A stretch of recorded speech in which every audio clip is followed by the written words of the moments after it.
People are developing liver disease, specifically alcoholic liver disease, in the community. It's a completely silent process. There's no signs or symptoms. But they come into hospital with acute on chronic liver failure, and they essentially have three presentations. They either come in with a variceal bleed, which has a very high mortality, or they come in with a bizarre disease called alcoholic hepatitis, in which they're perfectly well, drinking heavily for many years, and then they suddenly go bright yellow and come in with acute liver failure. Or they come in with more chronic aspects of liver disease, usually with ascites.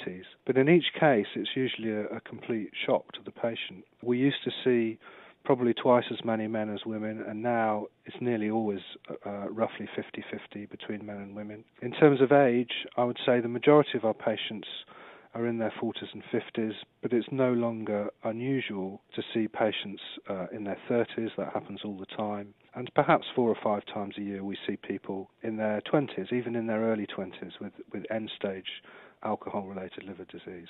And that's something that we didn't really used to see in years gone by. Once we do see them, then around about half will stop drinking. But unfortunately, for half of that half, in other words, a quarter, it's too late. They die within a few months, even though they've stopped drinking, because their liver disease is at such an advanced stage. If you look at mortality rates from any disease, cancer, heart disease, chest disease, you name it, over the last 20 or 30 years, overall mortality rates have gone down, and they've gone down significantly, between maybe 20% and 70% in some cases.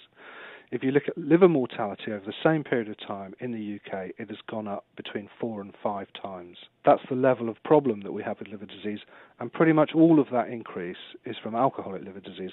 The reason that liver deaths have increased is a combination between an increase in overall alcohol consumption and also changing what we're drinking.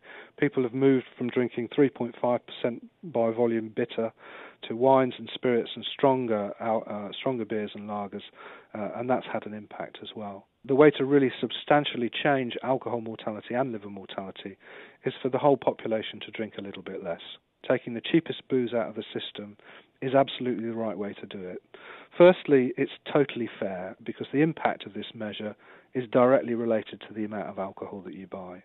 And secondly, we know that our patients with cirrhosis, they're drinking a lot. They're drinking, 100 units a week or more. Some of them are drinking 400 or 600 units a week, quite staggering quantities. And they might be paying 15 pence a unit for their alcohol at the moment.